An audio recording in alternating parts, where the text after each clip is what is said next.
আসসালামু আলাইকুম সম্মানিত ভাই, আপনারা দেখছেন হোসেন মিডিয়া। প্রতিদিনের মতো আজকেও একটা বিষয় নিয়ে আপনাদের সামনে উপস্থিত হলাম। তো আজকের বিষয়বস্তু হচ্ছে যে আপনাকে আজ থেকে 10 বছর আগে কেউ জাদু করেছে, 5 বছর আগে কেউ জাদু করেছে। তো এই জাদু আপনাকে আবার এখন ক্রাশ করলো কিভাবে, এটা কিভাবে সম্ভব? আজকে এই বিষয়টা নিয়ে পুরো ভিডিওতে আজকে আমি আলোচনা করব। তো ভাই, আজকের বিষয়টা সম্পূর্ণরূপে ব্যতিক্রমী। কারণ আজকে যে তথ্যগুলো আমি আপনাদেরকে দেব, আজকে যে কথাগুলো বলবো, আমার মনে হয় এই আলোচনা আপনারা কোনো সময়ের জন্য শুনে নাই, পুরো মিডিয়া জুড়ে আপনি পাবেন না। তো ভাই, মূল আলোচনায় যাওয়ার আগে একটি কথা না বললে নয়। যদি আপনি আমার চ্যানেলে নতুন সদস্য হয়ে থাকেন তাহলে অবশ্যই আমার চ্যানেলটাকে সাবস্ক্রাইব করে নোটিফিকেশন অল করে দিবেন, কারণ আমি প্রতিনিয়ত জিন ও জাদুর চিকিৎসা সম্পর্কে একটি করে ভিডিও আপলোড দিয়ে থাকি। তো ভাই চলুন আর বেশি কথা না বলে মূল আলোচনায় যাওয়া যাক। তো ভাই দেখেন, যে জাদু এমন একটা জিনিস, যে এই জাদু যদি আপনাকে কেউ 10 বছর আগে করে, 15 বছর আগে কেউ করেছে, এই জাদু এখন আপনাকে আক্রমণ করতে পারে। কিভাবে সম্ভব? দেখেন, জাদু এমন একটা জিনিস, জাদু কিন্তু মানুষ বিভিন্ন ভাবে করতে পারে। জাদু অনেক ভাবেই করা যায় একটা মানুষকে। নামের উপরে জাদু করা যায়, ছবির উপরে জাদু করা যায়, পায়খানার রাস্তা দিয়ে পায়খানা দিয়ে জাদু করা যায়। তারপরে মেয়েদের আপনার মাসিকের রক্ত দিয়ে জাদু করা যায়। এরপরে আপনার কি বলে, চুল দিয়ে জাদু করা যায়, পায়ের ধুলো দিয়ে জাদু করা যায়। তারপরে মাছের মধ্যে দিয়ে জাদু করা যায়।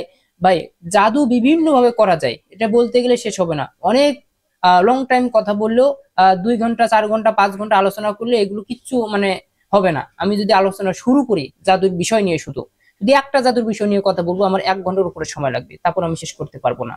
এটার ব্যাখ্যা, এটার লক্ষণ কি কি। তো ভাই দেখেন, আমি আজকে যেহেতু কথা বলবো একটু ব্যতিক্রমী, আমি ভিডিওতে কিন্তু বলছিলাম, আমি একটা কথা বলি, সেটা হচ্ছে কি, যে আপনার সাথে কারো শত্রুতা ছিল আজ থেকে 10 বছর, 15 বছর, 20 বছর আগে। এখন সে কোনো না কোনো ভাবেই আপনার সাথে আহ যুদ্ধ করার চেষ্টা করছে, আপনার সাথে পারেনি। আপনার সাথে জেনারেলি যত টেকনিক আছে সবই অবলম্বন করছে, কিন্তু শক্তিমত্তার দিক দিয়ে বলেন, সব দিক দিয়ে বলেন, আপনার সাথে উনি পারতেছে না। তো এখন ওনারা এই লাইনটাই কিন্তু ম্যাক্সিমাম লোকে বেছে নেয়। যেরকমটা আমাদের কাছে অনেকেই আসে, যদিও আমি এগুলো কাজ করি না, এটা এক সম্পূর্ণরূপে হারাম। যারা তান্ত্রিক তাদের কাছে কিন্তু এরা যায়, যে এই কাজগুলো করায়। টাকার বিনিময়ে মানুষ অনেক কিছু করতে পারে, টাকার লোভে মানুষ অনেক কিছু করতে পারে। তো ভাই এখন দেখেন, জাদু এই লাইনটা কিন্তু ম্যাক্সিমাম লোকে বেছে নিচ্ছে। আস্তে আস্তে এমন একটা মানে, আগে কিরকম ছিল এখন কিরকম হয়েছে, এখন কিন্তু যত সময় যাচ্ছে এই লাইনটাতে মানুষকে, অনেক মানুষ তারা অগ্রসর হচ্ছে। একটা শত্রু পক্ষকে ঘায়েল করার জন্য কবিরাজের কাছে আসতেছে, তাকে ব্ল্যাক ম্যাজিক করে মারার জন্য। ভাই অনেকেই, অনেক হাজার হাজার, আমাদের কাছে তো অনেক রুগী আসে, আমরা তো দেখি। তো ভাই এই লাইনটা, এই পথটা মানুষ বেছে নিচ্ছে মানে অতিরিক্ত পরিমাণে। আমাদের কাছে অনেক লোকেই আসে, আমি অমুকে জাদু করতে চাই, অমুকে এটা করতে চাই, অমুককে মেরে ফেলতে চাই, অমুককে আমি বিছানার মধ্যে ফেলায় রাখতে চাই, অমুকের আমি এই রোগ সৃষ্টি করতে চাই। মানুষ অনেক জনে অনেক রকম কথাবার্তা বলে ভাই। তো এজন্য আমি আপনাদেরকে বলি, যে যদি আপনার নামের উপরে কোনো ব্যক্তি জাদু করে, জাদুর মধ্যে একটা জাদু আছে, সেটাকে বলা হয় নামের উপরে জাদু। কোনো ব্যক্তি যদি নামের উপরে জাদু করে, আজ থেকে 10 বছর আগে আপনার উপরে কোন একজন জাদুকরের দ্বারা নামের উপরে জাদু করছে, কোন একজন কবিরাজের কাছে গেছে, কবিরাজের কাছে গিয়ে বলছে যে কবিরাজ সাহেব, আমি অমুক ব্যক্তিকে ঘায়েল করবো, ওনাকে একটা জাদু করেন। সেক্ষেত্রে আপনার নাম নিবে, ঠিকানা নিবে, বাবা মায়ের নাম নিবে, ছবি নিবে। এখন ওই ব্যক্তি যেভাবেই হোক আপনার কাছ থেকে এই জিনিসগুলো সংগ্রহ করে কবিরাজকে দিছে। এখন ওই ব্যক্তি, ওই জাদুকর ওই সময় আপনার আপনার উপরে জাদু প্রয়োগ করছে, আপনাকে, আপনার সবকিছু নিয়ে উনি টাকা পয়সা খরচ করে আপনাকে জাদু করছে, আপনাকে যে কোনো একটা ক্ষতি করার জন্য। এখন ওই সময় ওই ব্যক্তি জাদু করছে, এখন জাদুটা করার পরে আপনাকে, জাদুটা আপনার উপরে এফেক্ট করে নাই, আপনার উপরে জাদুটা ক্রাশ করেনি, আপনাকে জাদুটা লাগে নাই। তো সেক্ষেত্রে তাই বলে এমনটা না যে এই জাদুটা হয় নাই, জাদুটা করা হয়নি, এমনটা না। একটা জিনিস সবসময়ের জন্য মাথায় রাখবেন, এই সমস্ত জিনিস যদি কোনো 10 বছর আগেও করে, ওই জাদুটা যতক্ষণ পর্যন্ত ওই কবিরাজ নিজের থেকে জাদুটা বন্ধ করে না দিবে, ততক্ষণ পর্যন্ত ওই ব্যক্তির পিছনে জাদুটা ঘুরতে থাকবে, ঘুরতে থাকবে, ঘুরতে থাকবে।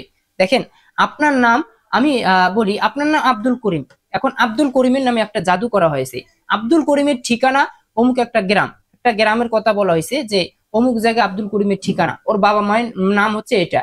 এখন ওই জায়গায় জাদুটা পাঠানো হয়েছে চালানের মাধ্যমে, কোন জিনের মাধ্যমে জাদুটাকে পাঠানো হয়েছে, জাদুটা করে পাঠিয়ে দেওয়া হয়েছে। যে এই কাজটা তুমি ওখানে যে করো, ওই ব্যক্তিটার এই ক্ষতিটা করে আসো। এখন যে জিনিসের মাধ্যমে চালান করা হলো, যে জাদুটাকে পাঠানো হইলো, এখন জাদুটা আপনাকে যে আক্রমণ করতে পারতেছে না। ওই জিনের মাধ্যমে তো একটা কাজ পৌঁছানো হয়, তার উপরে রিয়েক্ট করা হয় না, তার উপরে এফেক্ট করা হয় না, কিন্তু তার কাছে পৌঁছানো হয়, তার কাছে ফেলে দেওয়া হয়, যাতে জাদুটা তাকে গ্রাস করে, আক্রমণ করে। এখন দেখেন ওই এলাকায় যে জাদুটা নিয়ে গেছে, জিনে যে জাদুটা তার কাছে পৌঁছাইছে, সেক্ষেত্রে ওই ব্যক্তিকে জাদুটা পাইছে কিন্তু তাকে আক্রমণ করতে পারতেছে না। কারণ কি, ওই ব্যক্তি মনে করেন যে কোনো না কোনো ভাবেই হোক ব্যক্তিটা আমলকারী, বা ওই ব্যক্তিটার উপরে জাদুটা ভালোভাবে এফেক্ট করতেছে না, লোকটা একটু শক্ত, একটু স্ট্রং, এর জন্য জাদুটা তাকে এফেক্ট মানে করতে পারতেছে না, জাদুটা তাকে আক্রমণ করতে পারতেছে না। তাই বলে এমনটা না যে জাদুটা ঘুরে আসছে। কারণ কি, কবিরাজ কিন্তু পাঠায় দিছে, কবিরাজ জানেও না যে আমি 10 বছর আগে একজন ব্যক্তিকে জাদু করছিলাম, 15 বছর আগে একজন ব্যক্তিকে জাদু করছিলাম, কিন্তু 10 বছর 15 বছর পর এই জাদুটাকে ওই ব্যক্তিকে আক্রমণ করতে পারে, এই জাদু এই কবিরাজও কিন্তু এটাও জানে না।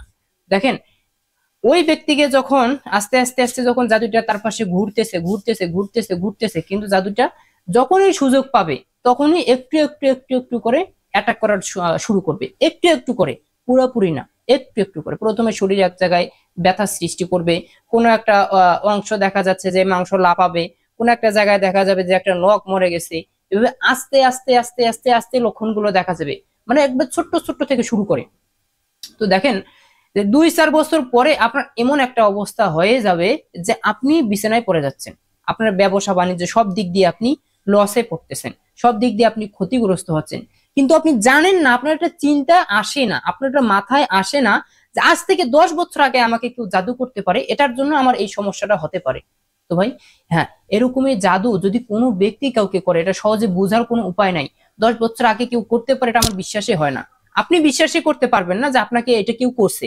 আপনি আমার কাছে আসছেন, আমি জাদু পরীক্ষা করে দেখতেছি আপনাকে কোনো একজন ব্যক্তি ব্ল্যাক ম্যাজিক করছে, আমার কাছে ধরা পড়ছে, আপনার কাছে ব্ল্যাক ম্যাজিক ধরা পড়ছে, এখন আপনি বিশ্বাস করতেছেন না, আপনি মনে করতেছেন কবিরাজ মনে হয় মিথ্যা কথা বলছে। নো, আমি আপনাকে মিথ্যা কথা বলছি না, আমি আপনাকে মিথ্যা বলবো না, কারণ আমি দেখতেছি যেটা এটাই কিন্তু আমি আপনাকে বলতেছি। এখন অনেক কবিরাজরা আছে, তারা ভিত্তিহীন কথাবার্তা বলে মানুষকে বিভ্রান্তের মধ্যে ফেলে, এটা হলো আলাদা বিষয়। তো ভাই এরকম অনেক রুগী আসে যারা আমাদের কাছে তখন আসে, যেটা পাই না সেটা বলি না, না আপনার কাছে কোনো সমস্যা নেই, আপনি যান। 10 বছর আগেও যদি কোনো ব্যক্তিকে জাদু করা হয়, আজকে যদি ওই ব্যক্তিটা বিপদগ্রস্ত হয়, আজকে যদি ওই জাদুটা যদি এখন তাকে ইফেক্ট করে, এখন যদি ওই জাদুটার কারণে লোকটার বড় ধরনের ক্ষতি হয়, এটা অবশ্যই আমার কাছে ধরা পড়বে। তবে এই যে 10 বছর আগে যে জাদুটা করা হয়েছে, মাঝখানে যে লোকটা যেরকম ক্ষতিগ্রস্ত হয়েছে, এখন এটার জন্য তো অবশ্যই তার সাইড এফেক্ট হবে, তার শরীরে বিভিন্ন ধরনের রোগ দেখা যাবে। এখন সেটার জন্য তো আসলে তাই বলে যে জাদু করছে, জাদুর জন্য এটা হয়েছে, এটা ঠিক আছে, কিন্তু এখন আমি জাদুর চিকিৎসা দিলে কিন্তু এটা তার সমাধান হবে না। তখন কিন্তু ওনার দুইটা চিকিৎসার প্রয়োজন আছে, একটা ডাক্তারি চিকিৎসা আর একটা হচ্ছে কোরআনী চিকিৎসা। ওই রোগী খুব তাড়াতাড়ি তখনই সুস্থ হবে যখন কোরআনী চিকিৎসা নিবে, জাদুর কাজ করবে, এবং পাশাপাশি ওইদিকে যখন ডাক্তারের কাছে যায় চিকিৎসা নিবে, তখন ডাক্তারি ওষুধটাও কাজে আসবে। মাঝখানে পিছনে যত চিকিৎসা নিয়েছেন, একটা চিকিৎসা আপনার কোনো কাজে আসবে না। তো ভাই এইরকম জাদু আপনারও হতে পারে, সাবধান। যদি আপনার এইরকম কোনো সমস্যা দেখা দেয় 2 বছর 3 বছর ধরে, অবশ্যই অবশ্যই আপনি কোনো একজন, আপনার পাশে যদি ভালো একজন কোনো অভিজ্ঞ আলেম কবিরাজ পান, তাদেরকে দেখাবেন। যদি উনি বলে যে আপনাকে জাদু করা হয়েছে, অবশ্যই এটার উপর ভিত্তি করে আপনাকে চিকিৎসা নিতে হবে, কারণ কোরআনী চিকিৎসা আপনি নেবেন, আপনি অবশ্যই এটার ভালো একটা চিকিৎসা পাবেন, পরবর্তীতে ভালো একটা বেনিফিট পাবেন, আশা করি ইনশাআল্লাহ। সবসময়ের জন্য আল্লাহ তাআলার উপরে ভরসা রাখবেন। তো ভাই এরকম জাদু যদি আপনার আশেপাশে কারো হয়ে থাকে, তাহলে অবশ্যই যদি এরকম সমস্যা হয়ে থাকে, তাহলে অবশ্যই তাকে পরামর্শ দিবেন কোন একজন আলেম কবিরাজের কাছে গিয়ে পরীক্ষা করে দেখার জন্য। হতে পারে আপনার এই সমস্যা হলে আপনার সব দিক দিয়ে আপনি ক্ষতিগ্রস্ত হবেন, খুব সাবধান। আবার অনেকেই আছে বান মেরে দেয়, যেটা একবারে মৃত্যু সজ্জায় পর্যন্ত একটা লোককে নিয়ে যেতে পারে, একটা লোকে মৃত্যু পর্যন্ত হতে পারে একটা লোকের বান মারার কারণে। তবে জাদু যেহেতু অনেক রকমেরই আছে, অনেকভাবে মানুষ করতে পারে, এক একজনের জাদুর আপনার হলো এক এক রকম, এক একজন জাদু করে এক এক অ্যাঙ্গেলে। ভাই জাদু বিদ্যা এটা অবশ্যই আছে, এটা আপনাকে বিশ্বাস করতে হবে, যেহেতু আমাদের রাসূল সাল্লাল্লাহু আলাইহি সাল্লামকে জাদু করছে, আর আপনি আমি তো সাধারণ মানুষ, আমাদের সাথে শত্রুতা করে মানুষ জাদু করতেই পারে, এটা স্বাভাবিক, এখানে অবিশ্বাসের কিছু নেই, এটা অবশ্যই বিশ্বাস রাখতে হবে, অবশ্যই বিশ্বাস করতে হবে। তো ভাই আমি যেহেতু জিন ও জাদুর কোরআনী চিকিৎসার কাজ করে থাকি, যদি আপনার আশেপাশে কোথাও ভালো কোনো কবিরাজ না পান, তাহলে অবশ্যই আপনারা চাইলে আমার সাথে যোগাযোগ করে চিকিৎসা নিতে পারেন। তো আমার ঠিকানা হচ্ছে এটা পূর্ব সদরপুর আশুলিয়া সাভার ঢাকা, এটা সাভার আশুলিয়ার ভিতরে পড়ছে, ঢাকা রাজধানী। সাভার আশুলিয়ার ভিতরে পড়ছে। আর যদি এরকম ঢাকার বাহিরে কোথাও হয়, আপনার যদি আসতে কষ্ট হয়, তাহলে অবশ্যই আমার স্ক্রিনে দেওয়া নাম্বারে যোগাযোগ করবেন। আমি যেহেতু ঢাকার বাহিরেও গিয়ে রুগী দেখে আসি, সেক্ষেত্রে আমি একটা ডেট দিই, সেই ডেট অনুযায়ী যদি আপনার এরকম সমস্যা হয়, তাহলে অবশ্যই আপনার আসতে না পারলে আমাকে ইনফর্ম করবেন। আমি যাতায়াত খরচ আছে, আমার একটা হাদিয়া আছে, সেক্ষেত্রে আমি এটা বলে কন্ট্যাক্ট করে আমি যে চিকিৎসা দিয়ে আসতে পারবো ইনশাল্লাহ। তো সকলে ভালো থাকবেন, সুস্থ থাকবেন। আসসালামু আলাইকুম রহমতুল্লাহ।